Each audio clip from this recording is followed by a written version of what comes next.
our last presenter here is Dr. Haag, and he's going to give an overview of some of the work that they're working on, and then we'll just have a brief last item on the agenda, and then we'll get you guys out of here. So.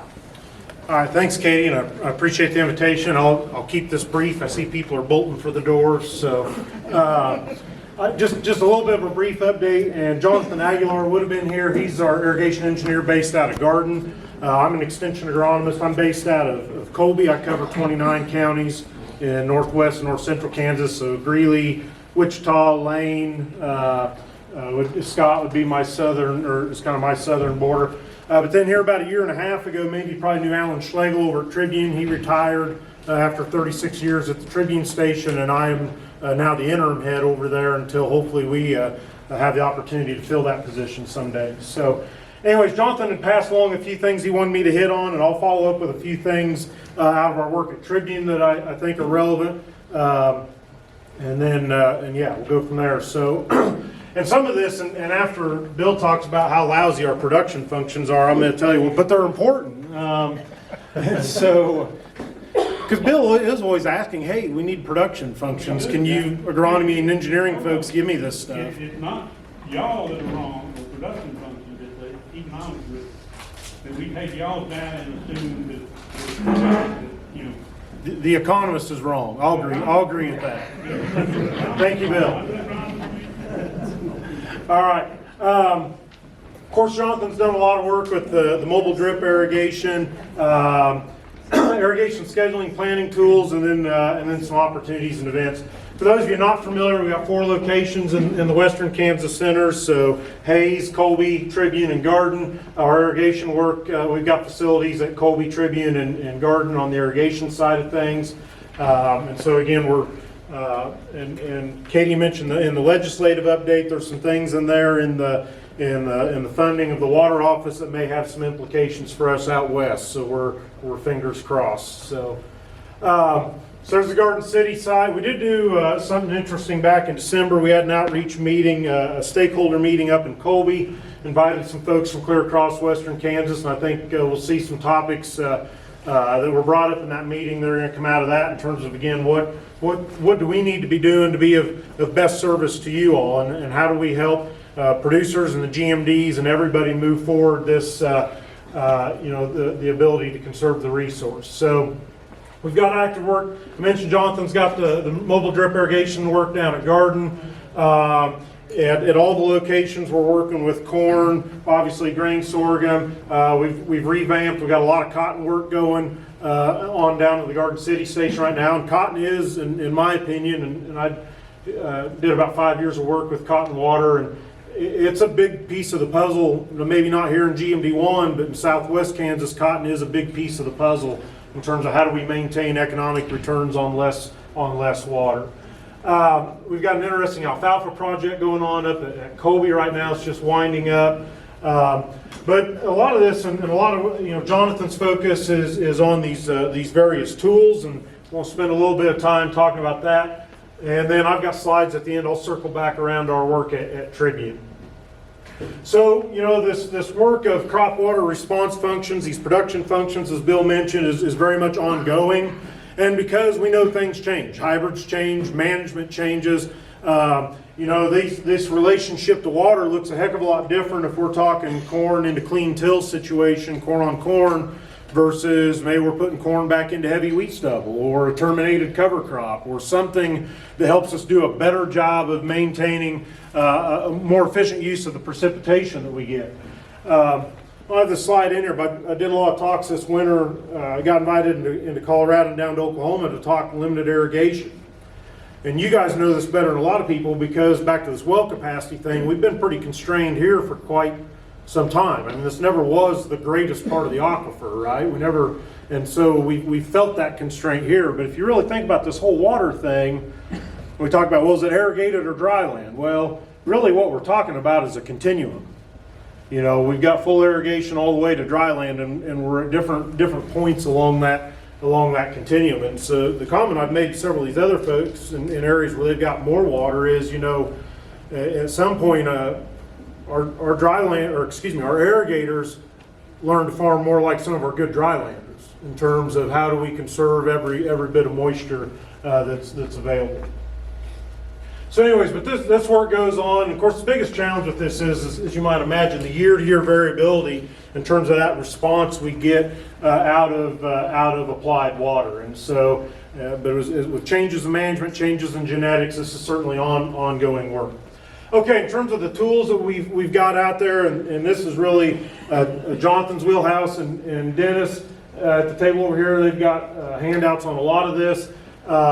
One of these is this crop water allocator. This is a tool that we've had out for a couple years, and I think is going to be has been a tool for the guys up in Sheridan 6, and I think could be a really useful tool here. And even if you're not in, well, of course here we are the district-wide LEMA, but even for the guys that are operating on those multi-year flex accounts, you know, we know we've got this much water over these years, how do we want to plan that out?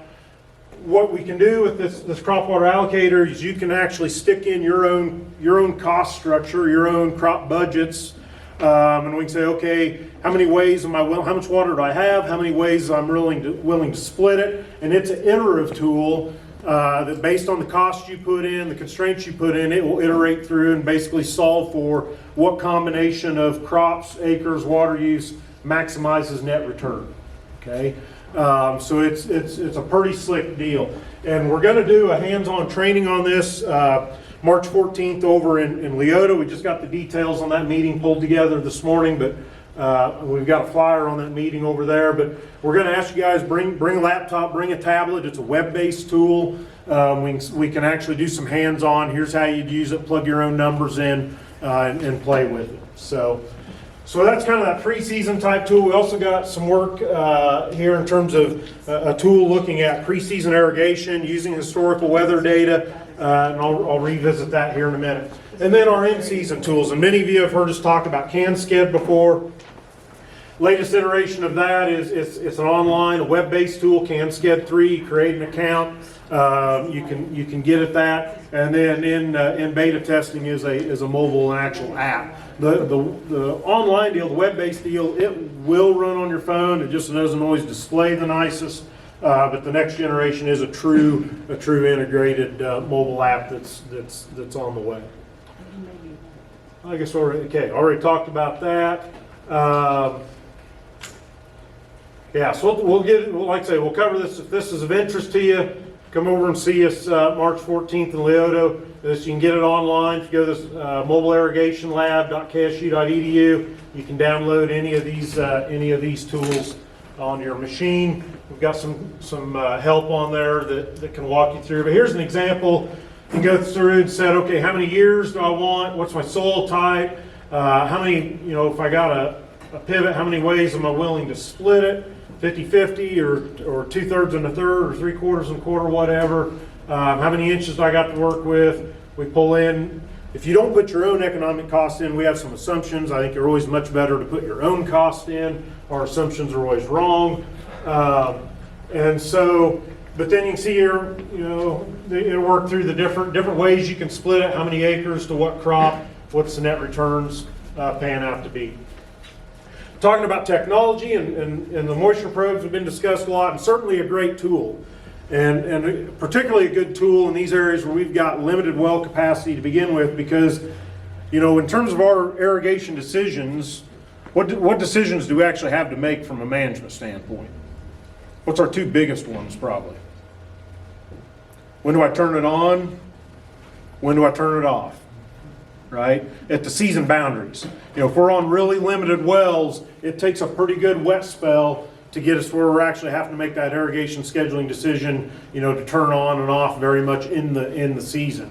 But the soil moisture probes can really help us, especially with that end of season decision, minimize how much water we're carrying in that profile, maximize our ability to capture the precip we get for free.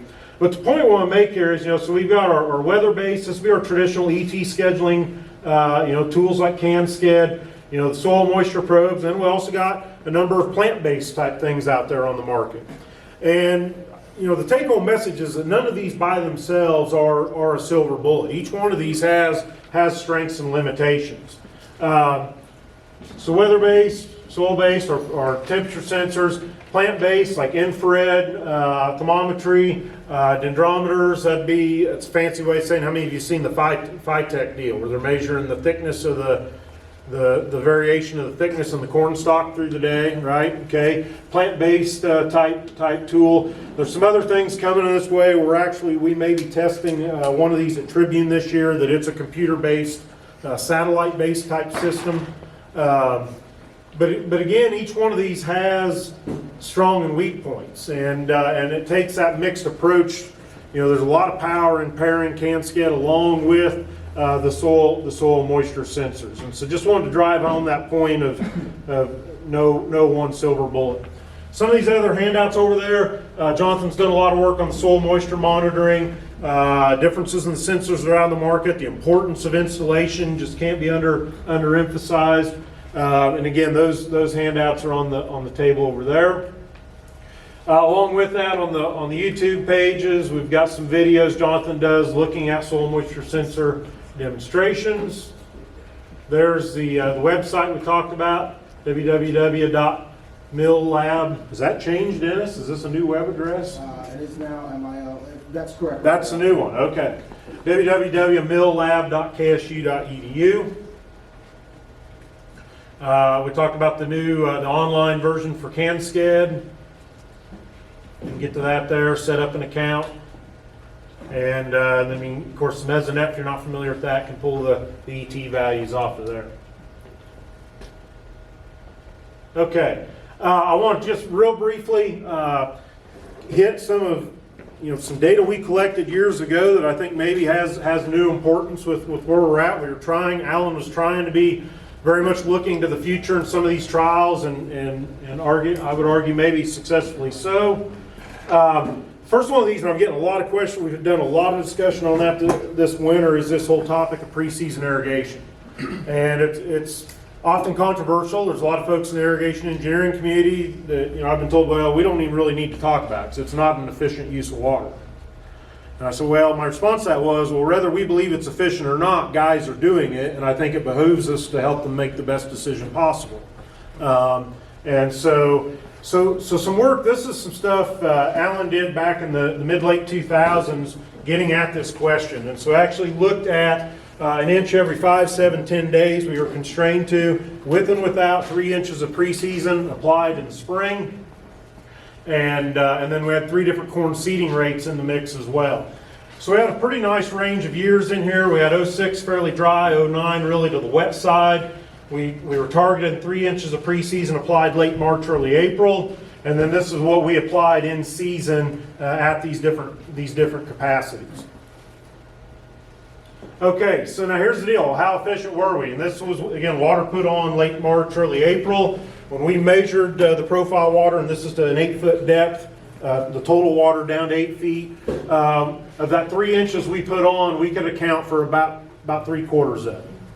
We're about 75% efficient in terms of that 3 inches we put on, how much of that we could still measure at corn planting time. So this ain't great, right?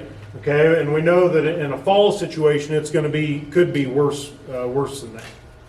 But we're starting with that limitation.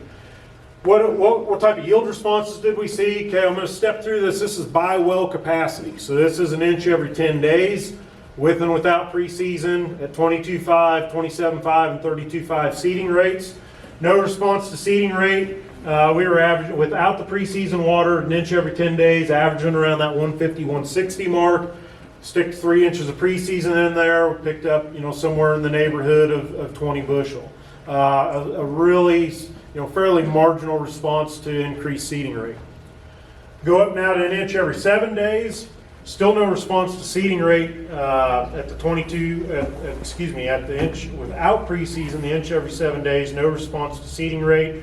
And this goes into that comment Bill made about those guys in Sheridan 6 managing their other inputs better. And we've worked with Mike and the Pioneer guys and a number of other companies. We've seen a major shift in seeding rates in that area, and we're starting up some new work trying to pull apart the hybrid differences to this as well.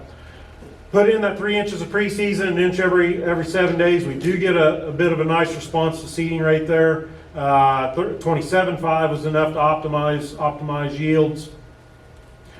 But then you get up to an inch every 5 days, and this reinforces what we already know. If you've got enough water to water the crop in season, that's what you should do, right? Okay. And so it seems kind of obvious, but we did want to see where that top end was. And so no response to the 3 inches of preseason if we can get an inch on every 5 days, and we do get a nice response to seeding rate on up to the 32.5. But again, that's a full water type deal. What that overall yield increase look like? So again, kind of in this 20 to not quite 30 bushel response to preseason at the inch every 10 days, down to essentially no response at that inch every 5 days. One thing I want to hit on though is here's the danger in this, and this goes back into, I think one of the things, Bill, we've gotten a lot better at, and this is where the probes have really helped us, is managing that end of year scenario. This is some survey work Freddie Lamb and Danny Rogers did back in, it was actually done in the field, I think in the 08 or 9 and 10 seasons. 3 transects in northwest Kansas, this would be kind of along Highway 24, so Goodland to Hoxie, Canarado to Hoxie. West Central, this is basically going right now 96. And then southwest would have been like Johnson, Ulysses over through Montezuma. And looking at, this is after corn harvest, how much water was left in the profile, okay? And I would like to think we're doing a better job today than what we were at that time. And I think this is one of the things when Bill talks about these improvements producers have made. One thing we've not done a very good job of doing is teaching how deep percolation works. We tend to think of it as like this tipping bucket, that we don't have any water movement into that second foot of the soil until the first foot is at capacity. Well, in reality, in our silt loam soils, that drainage activity starts to occur once we're above about 60% of available water. Okay, it starts quite slowly, but even at that slow flux rate over the course of a winter, we basically will drain back down to about 60% available capacity over the course of a winter. Okay, and the wetter we get above that 60%, the faster the drainage rate becomes, up to the point if we're fully saturated, then what do we have? Basically just free flow water, right? Okay, and so the thing is, in any of these fields in an 8-foot profile here, anything, this red line represents 60% available capacity. Over the course of the winter, any water above that red line is likely going to drain out of the profile or drain below the root zone. Okay, anything above that red line is essentially going to be lost. What's really concerning is in the wettest fields in this survey, we got this second line, that's field capacity. We observed a handful of fields where there was essentially field free drainage occurring after corn harvest. I think we've gotten a lot better in this. I hope this is not reflective of where we're at today. I think the probe technology and better management, but this is where we were coming from. And is really pretty concerning. Obviously, from a water use standpoint, what's the other thing though? You get some moisture in the soil. What's that pretty optimal to? How many pounds are we hauling around on these grain carts in the field? Right? There's more than one reason to think about managing our end-of-season water content in the soil. So what's this have to do with anything? Well, it's back to this preseason irrigation thing. We want to make sure we leave room in the profile to catch the water we get for free. Okay? And if we don't have enough room, if we're going to go above that 60% at any point in the winter, we risk losing that water that we could have had for free. So, one of the things we've worked a lot to produce on is thinking about, okay, what's the probability of getting, how dry am I right now? How much room do I have to hold water? And then what's the probability I'm going to get that much precip in my off-season time period? So this is at Colby. We typically average from November 1st to May 1st, we average about 5 inches is what we get during that time period. And so obviously we want to manage and not put on so much preseason water that we would not have the ability to store that. Okay? Or you think about, well, how much room do I actually have in profile? Well, maybe I actually have the ability to store, if I'm completely dry in the top 3 feet, 2 inches per foot, I think I can hold 6 inches. Well, what's the chances I'm going to get that from precipitation? Well, 6 inches, come over here, come down. Well, there's about a 35% chance that I'd get 6 inches of precip. So again, weighing these different options and making sure we're not putting on excess pre-water that won't allow us to store the water we get for free. Okay, I'm going over time, but again, that's one of the areas we're working on some tools in. Limited irrigation, irrigated rotations. Again, this is some older data, but this is where, you know, we were trying to do things right from a management standpoint. So our irrigated ground over there at Tribune is most everything is 100% no-till and has been since 2001. We got a couple studies, some long-term studies that still involve tillage. But we try and maintain residue, no-till, promote infiltration. But the crop rotation work that Alan did over there that we are still continuing, we had a couple different options in here. So looking at continuous corn, limited to 10 inches per crop. What if we did corn, wheat, split the water 15 and 5, corn, wheat, sorghum, soybean. And so the first phase of that, we ran that for 8 years. I'm sorry, I took these slides are out of order. My apologies. The other study here was just looking at straight 5, 10, 15 inches for these 4 crops. And it's like the 5 inches, we tried targeting it around, obviously in corn, we're at tassel silk, and then early grain fields, we're trying to put most of that water. On the sorghum, we're targeting 30, 60, 90 days after planting. But you kind of see, you know, for 5, 10, 15 inches, this is 8-year average yields. On the 15, we was making averaging 201 on the corn, 172 on the 10, 113 on the 5. You can see where we're at. Sorghum, we struggle. We don't raise great beans over there. The pH eats us alive. And then and sunflowers as well. What if we put things in rotation? You know, the thing that's been consistent in all this is we do get a rotation benefit out of mixing it up with corn with basically anything.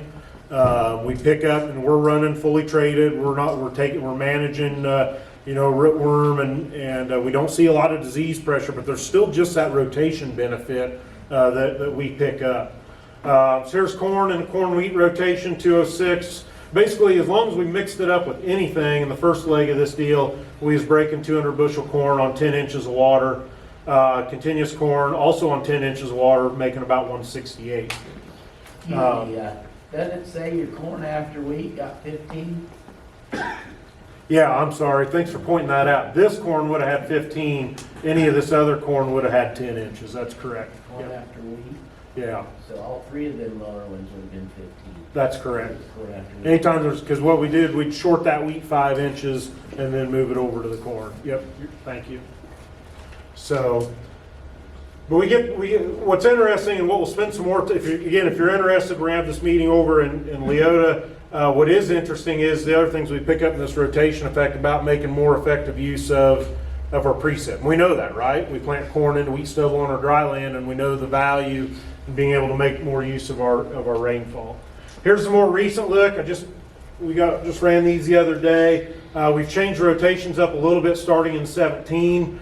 We're still running around 166 on continuous corn. Again, that and everything here, or the corn and the sorghum are all getting 10 inches of water. Continuous sorghum, 131. I think this is interesting. Corn sorghum rotation, 182 on the corn, 125 on the sorghum. We really struggle on our irrigated wheat. And again, we're doing this all no-till. We're not burning anything off. We're not disking it. We're not VTing it. We're not doing all the things we know guys are doing to make irrigated wheat work. But we have not found the silver bullet. And so wheat in our rotations, given the constraints we put on it, we've really struggled to make that work. Yes, And sir. your wheat's coming off as dry corn. The corn, we're trying to get the corn off as high moisture whenever we can to open that window up a little bit. Sometimes that works and sometimes it doesn't. But yeah, we're trying to get in right behind it and if possible, we're taking the corn off as high moisture. Yep. So that's where we're at on that rotation study. Current and ongoing projects. So ongoing, again, to irrigation site. We have a little bit of a history. The longest running irrigated corn, I'll make the argument corn. Sorghum we know for sure. The longest running irrigated corn and sorghum fertility trials in the world are at Tribune, Kansas. We've got studies out there started in 1961. We've got some plots that have received zero fertilizer since 1961. And so we've gotten some really interesting data out of that over the long term about organic matter and pH and all these things that change over long periods of time depending upon how we're managing that ground. So anyways, envision to keep that study going. I mentioned we've got some work, hybrids by seeding rate interaction. We bit off a pretty good deal this winter. Mike's up here wondering when's he going to get me the data. We're struggling.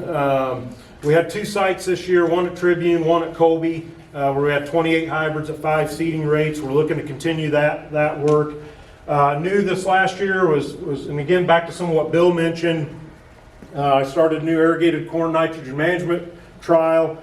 And so we're doing this on irrigated corn, looking at a wide variety of products by placement, by timing, looking at efficiency and what we can do for rates, deep inject versus broadcast, urea, UAN, with and without the agrotane, all the different combinations to try and get a better handle on some of our nitrogen efficiency.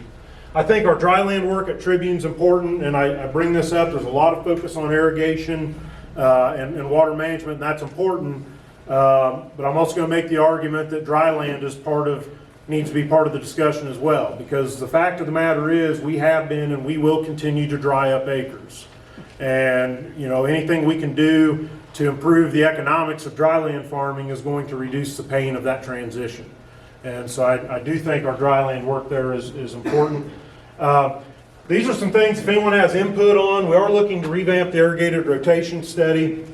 We're going to have some conversations with some of the feed yards in the area, but again, thinking about what are some other rotations we should be looking at. Is it corn, triticale, double crop forage sorghum? What are some of the other things that we should be looking at from a rotation standpoint? So if you guys got ideas on that, please let me know. Oh, one thing I didn't mention, we did try a corn wheat. We have been trying a corn wheat double crop sorghum, and we knew it was going to be dicey, but at Tribune we just don't get the heat units to drive that deal. Would that look different down here in Scott County? Maybe.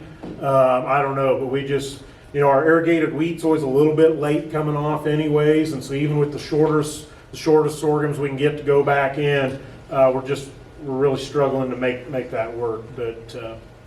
But anyway, so if you guys got ideas, things you think we should be looking at rotation-wise, and revisiting some other things, looking at some targeted irrigation and sorghum. So anyways, that was kind of a quick overview. The flyers are over there again. So March 14th in Leota in the morning, we're going to have a sorghum school.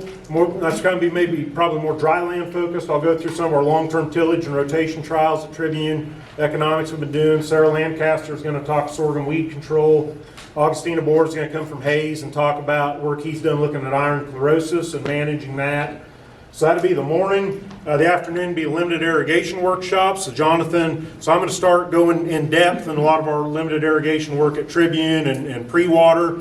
And then Jonathan's going to take over and lead that hands-on training using crop water allocators. So if you want to just come in the morning for the sorghum, stay for lunch and leave, or come just in the afternoon for irrigation, or if you want to come for the whole day, whatever fits you. But yeah, Dennis is holding them up. We got those flyers over there, and so hopefully we'll see you then. So thank you for the opportunity. Sorry.